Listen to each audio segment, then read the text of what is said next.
Mr. Mohammed Al-Asbahi for your effort and speech. نشكر المندوب محمد عبد الواسع الأصبحي على التفصيل ووضع النقاط على الحروف بخصوص هذا الكونفرنس. ونفتتح محاضرة اليوم بمحاضرة للدكتور جي بي زوري، الأستاذ المساعد في قسم البايوتكنولوجي كلية علوم الحياة وعميد مركز فحص كوفيد 19 جامعة سوامي رامانان تيرث مارثوادا نانديد الهند، والتي ستكون بعنوان كوفيد 19 من الاكتشاف إلى استراتيجيات العلاج، دروس من المعارف التقليدية. Now, I would like to request Dr. G.P. Zore deliver his lecture entitled COVID-19 from detection to treatment strategies, lessons from traditional knowledge. So, Dr. G.P. Zore, please.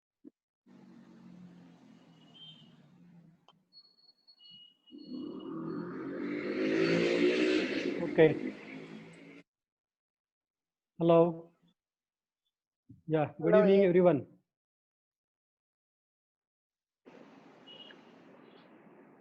Am I audible?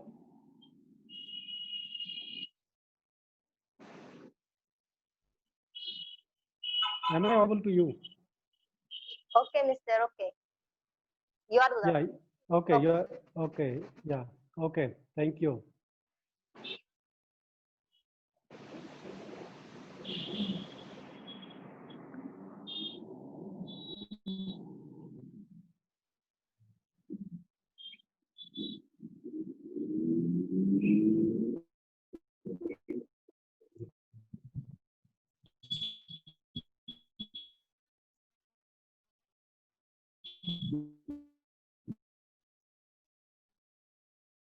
Okay. So very good evening to one and all. I hope you all are doing fine. You're all safe.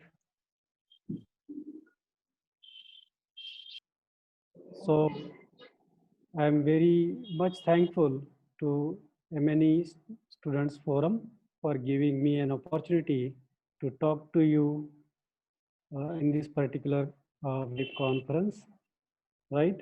2 days international web conference on Together We Defeat COVID-19. So I'm going to talk on COVID-19 from detection to treatment strategies, lessons from traditional knowledge. So we'll be talking about some of these aspects. So content of my talk will be, I will be giving you a brief introduction, and then I will talk briefly on coronavirus biology, how exactly coronavirus infect, how it enters in the host cell, what are the routes, what are the receptors, what are the pathways it is using, then how it is multiplying and what are the target sites it is going to infect, and what are the consequences, how that particular entry of the virus is going to affect your body. After that, I will be talking a little bit about what are the detection strategies we are having, how we are detecting whether you are infected or not. After that, we'll be talking briefly about what are the treatment options currently being used to treat COVID-19 disease, and both modern medicine, allopathy, as well as what are the traditional medicine, or what is the traditional knowledge, what are the traditional medicines suggest us, and how to fight against COVID-19 using our traditional knowledge. So I hope you will enjoy this lecture. So let us talk about the coronavirus in brief. What is coronavirus and what is the causal agent? So it is a single stranded RNA virus known to infect vertebrates. It has a genome size of almost 30 kb, and it is known to cause the respiratory infections. So mostly this coronavirus family, it is known to cause respiratory infections in humans. So in this family, almost 7 viruses are reported till today. Out of these 7 viruses, like HCO1, this 229E, HCO NL63, HCO OC43, HKU1 Middle East Respiratory Syndrome को severe acquired respiratory syndrome, and then it is 2009 nCoV SARS-CoV-2. So among these 7 viruses, first 4 viruses are known to cause the common cold, these 4 groups, and they are not very serious. After that, we got this Middle East Respiratory Syndrome and SARS, and both of these SARS and Middle East Respiratory Syndromes are known to cause the respiratory infection, severe respiratory infections, and it has caused a lot of deaths. But in 2019, China, Wuhan, there was one virus reported, that is nCoV-2. It was reported in Wuhan city. And how this particular virus is different than the earlier reported coronaviruses? What is so special about this virus, and why this virus is causing a pandemic, right, which has spawned all the globe and caused deaths of lakhs of people and also infected millions of people worldwide? It has not left a single country, and it is causing problem there. Now India, the India stands, I think, on the 4th position in the COVID-19 positive cases in the world, and it is becoming a serious issue. So what are the symptoms basically associated with this particular infection? So it is usually like, it starts with a common cold-like symptoms, starts with fever, breathlessness, cough, right? Dry coughing, diarrhea, and then there are slight differences. Finally, it causes. What is this virus? This coronavirus. Why it is called corona? So it has a shape, typical shape, right? Spherical or helical, and has a size of 60 to 200 nanometer, but more specifically, it is almost 125 nanometer in diameter.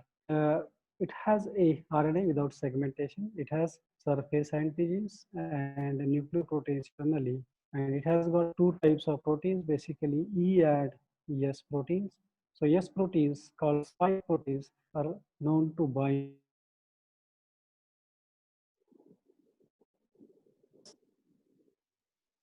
this causes the adherence of that particular cell.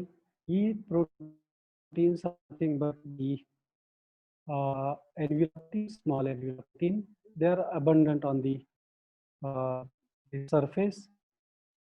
Membrane protein, you got transmembrane budding and envelope formation protein. So structure is what it is.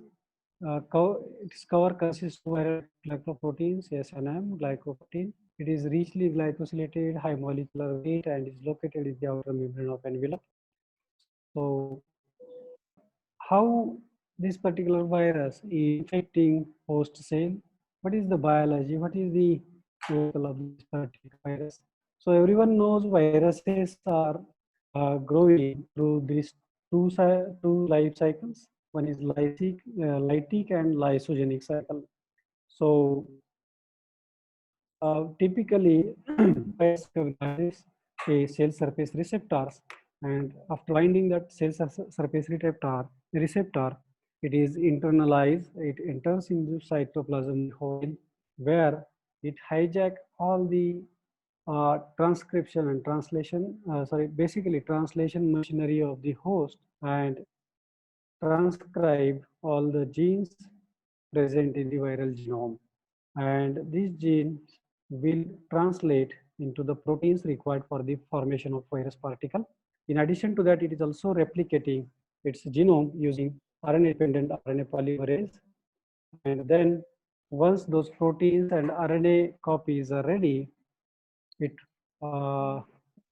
forms the virus particle, and then it will be released through exocytosis. So entry is through endocytosis and exit is through. So basically adherence of this particular virus and how this deadly invader is entering. So there is a receptor called ACE2 that is recognized by S or spike proteins present on the virus particle. And once it is interacting with ACE2, there is another protein from the host called furin that cleaves the spike protein, and that cleavage exposes the uh, uh, internal region or that particular domain of the spike protein. That SNP spike protein is facilitating the entry, because that is causing change in the receptor, and that receptor modification of that receptor structure facilitate endocytosis of virus. So this endocytosis means release of viral genome in the host cytoplasm, where it is using the ribosome machinery or translation machinery of the host cell, and that translation machinery results virus is uh, becoming more compared to earlier viruses, as in case of SARS and Middle East respiratory syndromes we have seen. So how, because those viruses, as we have seen, has become weaker after some time, and then most of the people, they acquired immunity against that particular virus. But why that is not happening with or in case of SARS and CO2, and why this particular virus is not, or virulence of this particular virus is not weakening even after the 6 to 8 months of this particular pandemic. So there are few reasons for this particular virus. So as we know, these common cold viruses, they are infecting your throat. Basically, throat is the site where these viruses are infecting you. And that's why it is causing you common cold, and then within a week, you will be recovering out of that particular infection. While in case of Middle East respiratory syndrome and SARS, infection site is lungs. So those viruses are causing infection or infecting you at the lungs, and that's why once your lungs are infected, it is causing severe acquired this respiratory syndromes, and many times it causes the death in the patients. So what is the site of this particular SARS-CoV-2 or coronavirus or this COVID-19? How exactly this SARS-CoV-2 is infecting? What is the site? So as we know, initially we know that it was infecting your throat cells, and then it can be covered, but it is not like that. It is not only infecting throats, it has two tissue sites as a target. One is throat, another is lung. So it is causing, that's why it is causing both the symptoms, as like as we mentioned earlier, four members of this particular family causing common cold because they are infecting your throat, and remaining two members like Middle East respiratory syndrome and SARS are causing respiratory syndromes because it is causing lung infections. But in case of this particular SARS-CoV-2, it has ability to cause common cold and uh, respiratory infections, lung infections, because it can infect at both, at your throat as well as at the lung. And that is specialty. That's why it is confusing people that whether it is causing only common cold or respiratory syndromes. So it is serious. It is capable of causing both the infection. It is causing common cold and severely acquired respiratory syndromes. So that's one specialty. Another specialty of this particular virus is, unlike other viruses, because these viruses usually after the replication cycle or after generation, it undergoes several mutations. And once these mutations are acquired, that virulence of that particular virus becoming weak or weaker. But this particular virus, it has an ability of proofreading or proofreading activity. And this proofreading activity make this virus highly dangerous or deadly killer of the humans?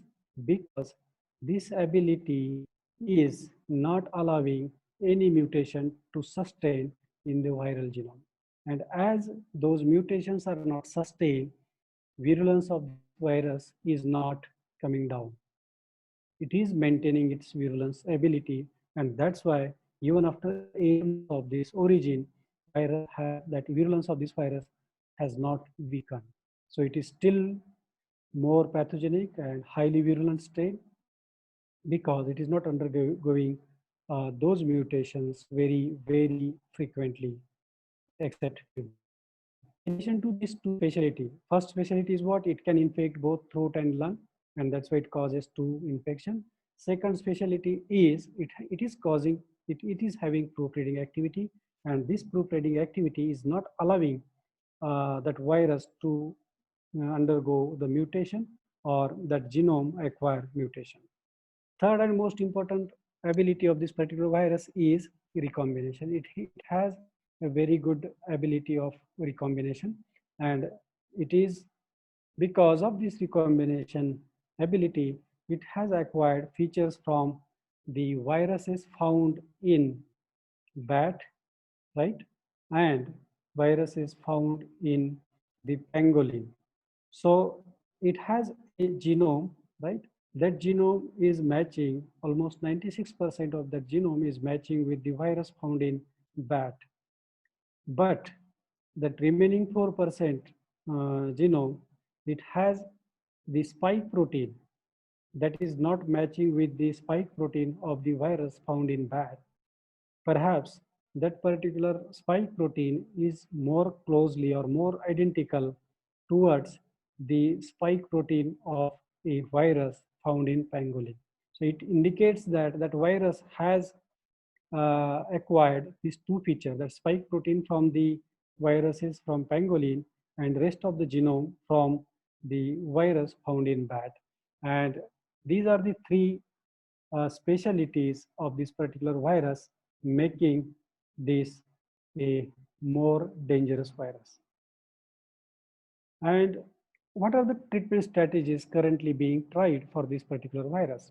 So as we know, there are different targets. So people are trying to inhibit entry of this particular virus using some drugs, or some of these drugs are targeting multiplication of this virus at the cytoplasm, or some of the antiviral. So basically those antiviral drugs known to inhibit RNA-dependent RNA polymerase are being tried. So camostat and nafamostats are basically inhibitors of the transmembrane serine protein that is acting as a receptor for this particular virus. So these chemostat and nafamostat, they are affecting this transmembrane serine protein of the host, and then as that particular receptor is affected, that will affect entry or by adherence and entry of this particular virus in the host cell. In addition to this chemostat and nafamostat, there is another group called chloroquine, hydroxychloroquine, or antibiotic called azithromycin are being used to treat the patients. And this chloroquine, hydroxychloroquine, and azithromycins are affecting the viral multiplication, or they are targeting endosomes in the cytoplasm, affecting the viral multiplication. There is another group, as I said, remdesivir and favipiravir. They are the antivirals, and these antivirals are targeting RNA-dependent RNA polymerase, and that's how it is affecting the or inhibiting the this replication of the virus in host cell. So, though these drugs are being tried as trial and error basis, these drugs are not the drug of choice because they are not inhibiting for sure this virus multiplication in the host, and that's why they are just being used based on the symptoms. And not just that, these drugs are also having severe side effects among the patients. So that's why currently we do not have a drug that can inhibit virus or that can be used for treating COVID-19 among the patients. So people are trying to identify these vaccines, and still there is no vaccine for treating this particular COVID, this SARS-CoV-2. I got a couple of slides for vaccines. I don't know whether I had it. Yeah, so coronavirus vaccines. So more than 90 vaccines are being developed against SARS-CoV-2, but they're all in different stages of the development. So there are different types of vaccines, viral vector vaccines, inactivated or weakened viruses, nucleic acid-based vaccines, or protein-based vaccines. You can see the number of vaccines in development, and yeah. So virus, viral vector, nucleic acid, protein-based, and other vaccines are there. So how these viruses are. Yeah, okay. So am I audible to everyone, or I need to increase the volume? I don't know whether I can. Yes, sir. Yes, sir. Yes, sir. Increase voice little bit. You are clear. Your voice clear, sir. But I was trying. This is my maximum volume. That's oh, fine. okay, okay, sir. Yeah. Okay, go ahead. I cannot hear. No. Okay. Anyway, so yeah, so as I was talking, as we know how these vaccines are working and how different types of, I don't put much time on this because everyone knows how vaccine works. So I just wanted to put before you the vaccine development program, what type of vaccines are under development and what stage they are. So there are different types of vaccines. You can see virus vaccines, then nucleic acid based vaccines, and viral vector based vaccines or protein based vaccines. So they're all in the different stages of development, and then I hope some of these vaccines will be available very soon, but we don't know how much time it will take. So with this, now important aspect is how we can detect this viral infection easily. So what are the methods available for detecting viruses, right? So before these detection methods, people have started or developed some of the strategies to correlate the symptoms to detect or to prognose this virus. So they have correlated fever, cough, dry mucus. In addition to this, some of these blood symptoms like leukopenia, lymphopenia, thrombopenia, etc., with the this particular COVID-19 disease. And though these symptom-based early detection are indicative or helping people to isolate the suspect and send the sample for further confirmation using other methods available. So there are basically direct and indirect methods available for detection of this particular SARS-CoV-2. So though indirect methods are good, we cannot use indirect methods for this particular virus detection because there are several difficulties, as direct methods are using or detecting the viral genome or genomic RNA or viral antigens, while indirect methods will detect or will measure the antibodies raised against this particular virus. So as such, we do not have indirect method, or we do not have reliable indirect methods, ELISA-based methods for detection of this particular COVID-19 disease. We rely mainly on direct methods. So what are the direct methods? What are the advantages? So detection of the virus directly through its RNA using PCR is the most frequently used direct methods. So this it is one of the highest, most sensitive, right? And having most specific method which can detect viral RNA or viral genome, and at very low copy number also it can detect you whether you are infected or not. So inconvenient convenience for this, but there are several advantages. You can just go through that, read it through that. But what are the inconvenience? Inconvenience is it need sophisticated laboratory facility for this particular method, but it is one of the most reliable, one of the most specific method for virus detection. So antigen, but inconvenience is antigen, direct detection of antigen is also possible. People have tried. There are several kits available, but unfortunately, all these methods has failed, and that's why nobody is relying on those methods, and thus mainly RT-PCR based detection is being used.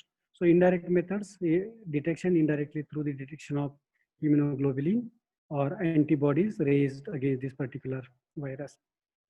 So how this RT-PCR is being used, how you can detect this particular virus, what are the strategies. So as we know, basic principle of RNA, this RT-PCR is nothing but the reverse transcription, quantitative polymerase chain reaction, and what you can do is you can amplify the viral RNA, right? And then that amplified RNA, if that RNA is amplified, you can say that that particular virus is present in the patient. And if it is not amplified, you can say that it is not infected or it is negative. So how you are going to amplify the viral genome is, as I said, viral genome is almost 30 kb in size, and it has several genes. So among these several genes, you can select a target, right? So you need to have a target for particular. So you cannot go for randomly for the whole genome, and you need to select some target or some specific sequences in the viral genome. And those sequences you can design primers, and those particular sequence, maybe 100 to 200 nucleotides, can be amplified using those primers. And in addition to primers, you are going to use some probes, fluorescent probes with that. And then whenever that particular target is being amplified, that fluorescent probe is going to give you some fluorescence, and that fluorescence is detected by the PCR machine. And then once, so that fluorescence is, what we can say is that it is correlated with the copies of that particular gene. So as the number of copies increases, the fluorescence in that machine increases. So once it reaches to the detection level, that is called as threshold level or critical concentration or threshold concentration of that particular RNA, particular gene. And once that threshold concentration, if it is present, it is amplified, it reaches to that threshold concentration, and then it is detected by the PCR machine. So that's how you are going to detect whether that particular virus is present or not in the patient. So that's how PCR works. And there are several PCR kits available for the detection of this particular virus. And we have used several of these kits in our laboratories also. And most of the kits, they have got very good sensitivity, and they are detecting virus from very early or very low viral load or very low copy number to very high copies. So this is about the detection. And as I said, we will go to the treatment strategy in allopathy. As I said, there are few drugs and there are few immunomodulatory drugs being used, because as we know, in addition to the cold and respiratory symptoms, there is another severe effect of this virus is causing, that is called cytokine storm. And most of the patients are dying because of this cytokine storm. So this cytokine storm is nothing but the hyper inflammatory response. So that virus is inducing hyper inflammatory response, causing a very heavy traffic of those immune cells towards the different sites. And as those immune cells are being targeted through your blood veins, they are forming the clots, and these clots are responsible for many deaths in the COVID-19. disease. So in addition to these drugs, many anti-inflammatory drugs are being used to avoid this hyperinflammatory response, especially this tocilizumab or sariluzumab. They are used, or even anakinra IL-1 that is targeting this particular baricitinib. So these are the drugs being used for inhibiting or managing the cytokine storm. So as I said, this chloroquine and hydroxychloroquine, I already talked about briefly about these drugs. In addition to that, there are several other drugs like this is antacid called famotidine is also being used. Other antivirals are also being used for treating this COVID-19 disease currently. And all these drugs are being used as a trial and error basis. So how much time I have, that fun? I got some time? Yes, you got some time. Yes, TikTok, sir. Continue, please. Oh, okay. So this is about the modern medicine. We know that. I hope you got some idea how this virus is infecting, what type of symptoms it is causing, how this virus is becoming worse or becoming a deadly killer, right? Or dangerous killer of the or deadly invaders of the humans, and what are the treatment strategy we have currently in our hand. Now we will talk about how to manage this particular disease using traditional knowledge, because as we know there are no drugs in modern medicine, right? Though some of these drugs are treating some of the symptoms, there is no drug which can inhibit that virus infection and treat all the symptoms in market. So that's why we have another option to use our traditional knowledge to treat this particular disease. And there are different traditional medicines. They have like in Indian traditional medicine system called Ayurveda. There is another Unani, homeopathy, and yoga and Siddha. So some of these traditional treatment strategies or traditional medicines available, and that can show some or teach some lessons how to avoid this COVID-19.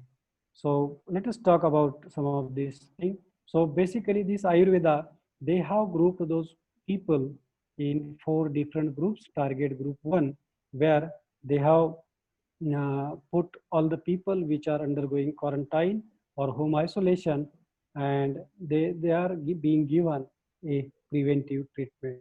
They are not confirmed positive, but they are suspected they may be in low risk or high risk contact people from the population, and they are being given a preventive treatment.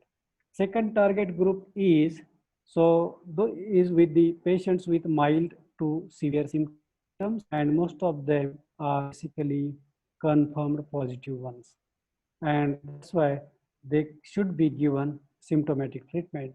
Third group is vulnerable subjects like pregnant women, lactating women, children, and other patients or patients having comorbidities. So they are being a special or integrated care in Ayurveda management system. Target group 4 is involving the post-treatment restorative healthcare.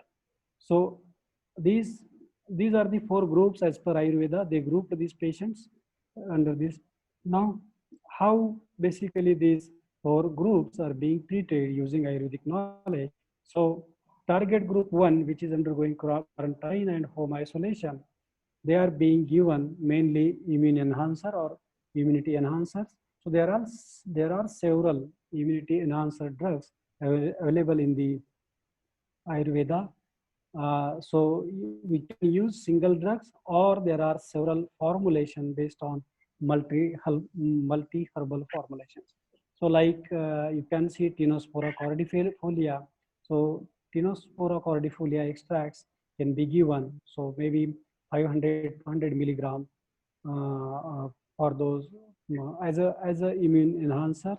You know that Imblica or Amla, then you got kurkuma longa, right, or turmeric, or then you got basil or simum, right, or ashwagandha. So these 4 5 drugs are basically being used. They are already proven immunomodulatory drugs, and they are being used for as a immune boosters among the patients undergoing home quarantine or home isolation. In addition to that, there are several other multi-herbal formulations called Chavanpras, Drakshavaleha, Indukantam, Arvindasava, and the Haridra Kanda. So these are the drugs available in the Ayurveda, and it can be given to boost your immunity, and they are already proven from the centuries. So though it is not directly affecting or directly inhibiting the virus, it is boosting up or potentiating your immunity so that you can get rid of that particular listing. So target group 2. So basically, as we know, this target group 2 is having the severe symptoms, or mild to severe symptoms, or they are basically confirmed positive people. So for these confirmed positive people, based on the symptoms, what type of symptom it has, there are different medicines available in Ayurveda, and they are listed in this particular table along with the dosage. And all these guidelines are published by Ayush Ministry of Ayush Government of India, and these are the drugs being prescribed for those particular people. So based on the treatment. So if you have a mild fever, you got these drugs like Mahasudarshan Ganvati, Sanjeevani Vati, Talishmadi Churna, Yashtimadi Churna, or Sitobla Churna, etc.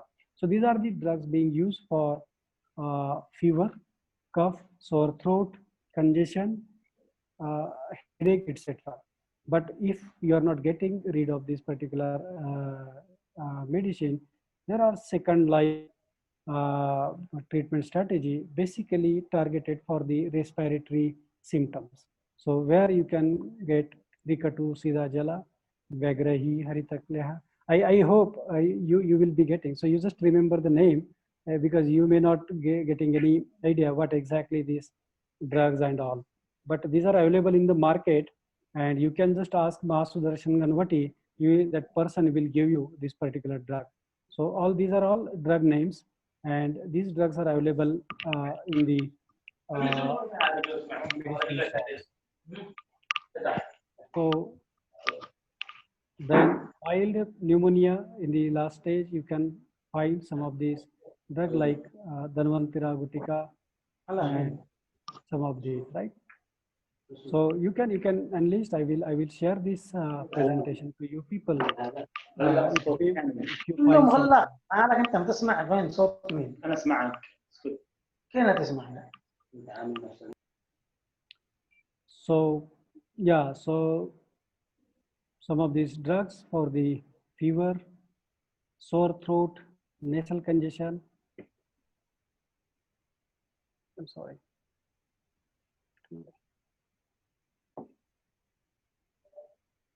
Hello. Yes, sir. Yes, sir. Continue. Sorry for that. It is unmuted by suddenly unmuted. Okay, Oh no, that's why my laptop has giving some issues, so I cannot see those slides. You can see my slides. Okay. Yeah, it's clear, sir. Okay. Okay, sir. So one second. Let me see if I can see. Now that my screen has started giving some problem, but fine. Yes, sir. We can see slides, and you're also. You can see, yeah, you know that you can see the slide, but I can't see those slides now. Yeah, I know. That is the problem. The problem of your laptop, sir. So if you. Yeah, I will just run you through the slides, right? Is that fine? Yes, sir. Go ahead. Yeah, so I will just, yeah, so I may not be able to, because I can't see those slides now. So that laptop has started. Okay, so now you are talking about renal diseases. In that slide. Yeah, okay, yeah, okay. Target 3, died. Yes. Target group 3. Yes, so target group 3 also. So I hope you can see some of those slides where they have given some of these. Yes. Yeah. So I think it is better I should move on to this particular. I would like to talk about some yoga, right? Did you see some of the slides on yoga? Yeah, this is Unani. I feel Unani, right? Unani. Yeah, Unani also had, yeah, I got it back. Yeah, thank you.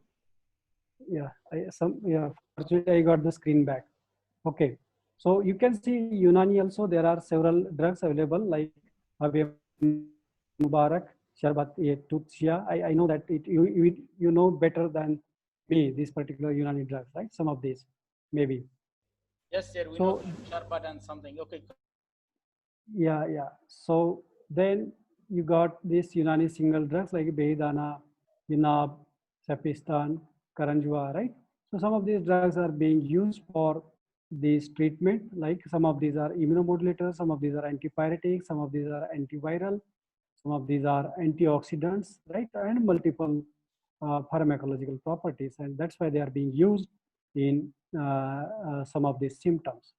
So they have given a different doses as well. In addition to those, there are some drugs which are being used as to apply locally, right? Local application, as well as drugs for inhalation like Azib is being used for improve your inhalation.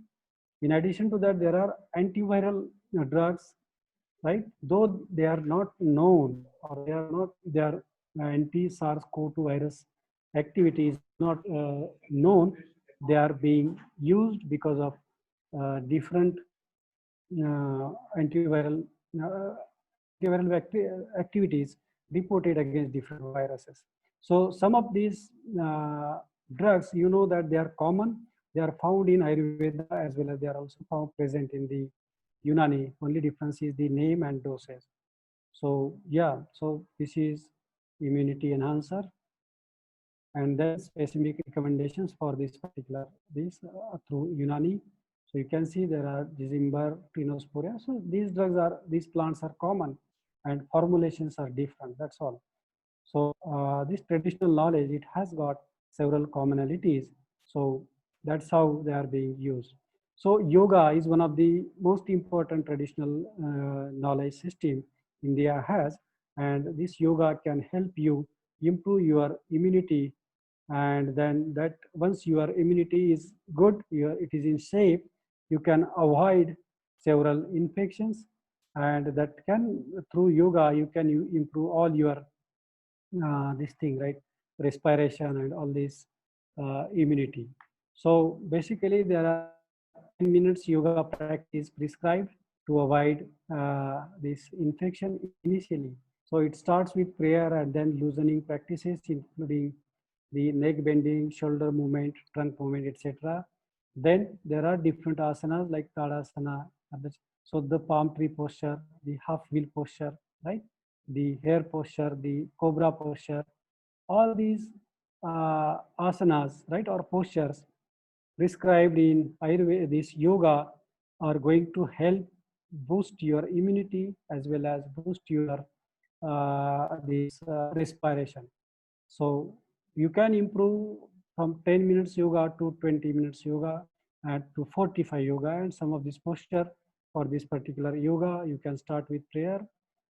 You can go for the neck bending, shoulder stretching, shoulder rotation, trunk twisting, knee movement, Tadasana, Vrikshasana, Padasana, so all if you practice this postures, you improve of your mood. So they it can start increasing your good hormones, and once your hormones are in good this thing, right? So you will be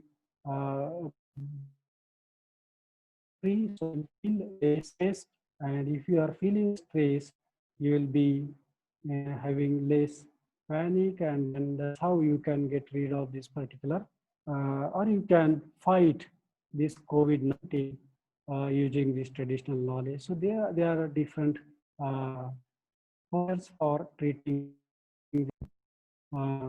disease, not treating basically, preventing this particular disease and improving your overall health. So thanks for your attention. May I have some questions you have? So yeah, and I'm thankful to my group, all the this lab, right, COVID-19 testing lab, our group.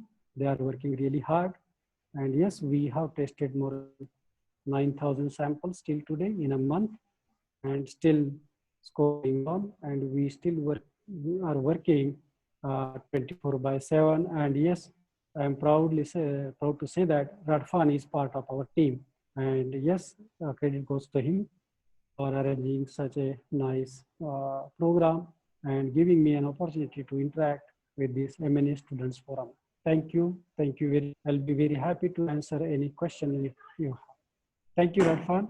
And Okay. thank you. Thank you, sir. Thank you very much. In fact, it is not easy to conduct an international conference in a very sensitive subject, which is the talk of town, unless there is a guide and mentor, leader, and a person like you, Zora said, who always inspire me and as a student and under your guidance, and achieve remarkable things, who stood by us every step during the preparation of this conference. Thank you very much, sir. And if anybody having any question, please let us know. We'll we will give you answer. Please. أي أسئلة يا شباب؟ أي إنسان، أي شخص لديه أي سؤال ممكن الآن؟ إيش حصل؟ خلص. Okay, thank you, sir. Up to now, we are not getting any question. Thank you very much. Thank you. Thank you very much. Okay, sir. Yeah, all the best to you. Thank you. Okay. So shall I move? I can leave the conference, right? Yes, sir. Yeah, you can. Thank you. Thank you. Thank you.